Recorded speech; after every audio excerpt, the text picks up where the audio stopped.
Hey everyone, welcome back to Coles Shrimp Australia. So this week's video is going to be about RO machines and filters for the RO machine. So I use quite a large RO machine because I'm making about 1,500 to 2,000 litres of water a week, and my machine's a dual RO membrane machine to get through a lot more water, but you know the principles are all the same.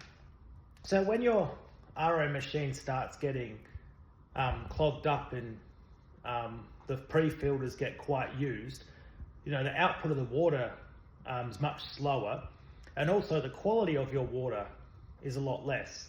And what I mean by that is, as your pre-filter captures more and more sediment in your water, it starts leaking a little bit more through the system, and you really don't want your RO membranes getting more dissolved solids or more particles through them, because the RO membranes are quite expensive. It's about $180 for two RO membranes that I purchased it at. You know, it's a lot of money. And also, you know, it means your DI resin's taking up more of the pass-through solid to clean up the water to a lower TDS. So overall, you really want to look after your pre-filters a lot more regularly to look after your RO membrane, extend its shelf life. Because the longer you can extend its shelf life, the better it is for your hip pocket, the more money you save, and also the better for your shrimp. RO machines are really good for Caridina shrimp because you need to strip all the minerals out of the water to remineralize the GH, and you don't want any KH. And also you can do it for tiger shrimp and neo shrimp as well to make it more consistent in your water changes. But this video, I thought I'd just document my RO setup, go through the different filters, how I position my filters in my system, and just give you a detailed overview of when to change the filter, what a dirty filter looks like compared to a clean filter, and just try and make this an educational video for other people to follow. Here in the photo is just the brand of pre-filter and carbon filter I use. The pre-filter is 1 micron and the carbon filter is 0.5 micron. And I use 2 of these in my setup, and I'll go through later in the video how I arrange these in my RO machine. So this is the tool you're going to need to open up your cartridge canisters with. So it locks on to the bottom of the cartridge and you twist it off. It's really helpful. If you don't have one, you should definitely buy one, because trying to get those cartridges off without this tool is very hard, and this makes it a lot easier. So this is why it's really important to change your pre-filter on your RO machine. So this is absolutely cooked, super dirty. So yeah, you definitely want to be changing it. I change mine every 3 months, but I go through a lot of water.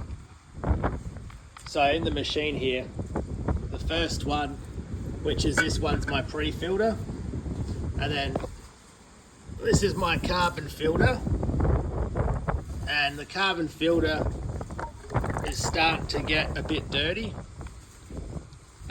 You can see it there, so it means that my pre-filter is carrying over into my carbon, which you don't really want.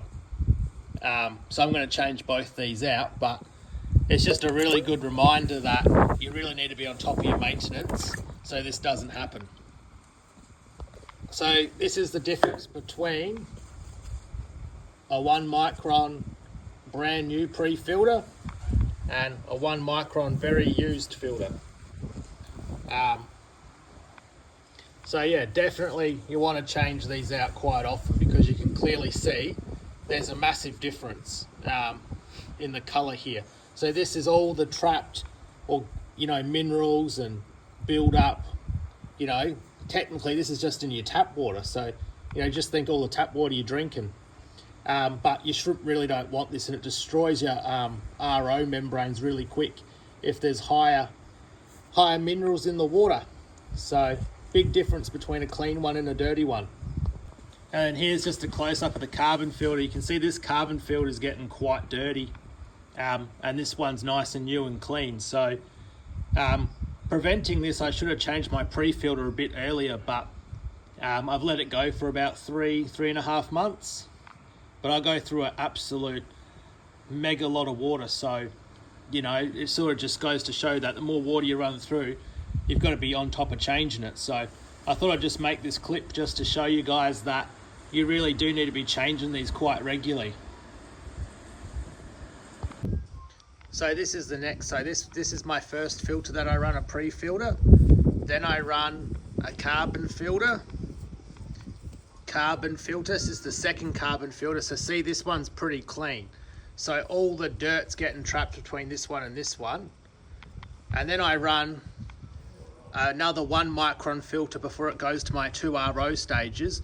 This one's pretty clean. So my RO filter stages are getting nice clean water. But by changing your first pre-filter, you know, more regularly, you're going to extend the life of your carbon filters. So I let this one go a bit too long, and then you can see this one's starting to get clogged up. Not clogged up, but get a bit more worn. This one's fine. This one looks really good condition, and this one, you know, is in very good condition. This could go for another, you know, probably 6 months in the second filter position, fine. But you know, I'm going to change this one, probably put this one back in and rechange it in probably another 3 months. This one I should be changing more regularly, so I'll start doing that. I'll probably go to every 8 weeks. I'll start changing it. But you know, I just thought I'd show you my filter configuration. So I go, this filter is my 1 micron pre-filter, carbon filter, 1 micron filter. Then I go for my RO stage as the next 2. And then I do a DI resin polishing stage at the end. And then I collect the water. So that's what I do in my system. So I thought I'd just go through my RO filter setup configuration. So this is where the water comes in. So this is a 1 micron pre-filter. This is my first carbon filter. The water then goes back into here. So this is a carbon filter, and then the water transitions to over this filter, which is a 1 micron filter before my RO stages. Then it goes into dual RO membranes. So the water gets split and half goes into the top one, half goes into the bottom. Then both of them recombined through this T-piece to go through my DI resin stage. So this is my DI resin stage, and the water comes out here, and then it goes into my water tank. My water tank you can see there. So yeah, that's my current configuration. Hopefully you've enjoyed the video. That was just a quick demonstration of, you know, what filters I use, what a dirty filter looks like, what a clean filter looks like, my configuration setup that I run. Obviously, if you just have a smaller machine that has 1 RO membrane, 1 pre-filter and 1 carbon filter, like a 3-filter system, you'd obviously just change your pre-filter a bit more regularly. But obviously it depends how much water you're running through it. I'm running really high volume water through mine, so my sediment filter clogs up really quickly. But if you have a smaller system, every so often just write down when you put the filter in and then have a look and have a check. A good way to also know is if your TDS starts rising a little bit, it might be a lot more particle matter slipping through your RO unit, your RO membranes. So maybe just keep an eye on that. I write on my outside of my housings when I last changed the filters. You can get quite a while out of a carbon filter. You can probably go 18 months out of a carbon filter. An RO stage, you probably get 2 years. Sediment filters every 3 months or less. I might go down to every 2 months now, just because this one was really dirty. And because this sediment filter was a bit dirty than normal, I then went and changed all 4 of them. I changed both sediments and both carbon filters just to be safe. But yeah, hopefully you really like the video, and it gives you a good demonstration of what I'm personally doing, and helps you in your RO machine setup if you ever have to work out which filter goes where, and what equipment you need to put into it and what you need to use to get off the housings. Hopefully it's been educational, and I'll catch you in the next video.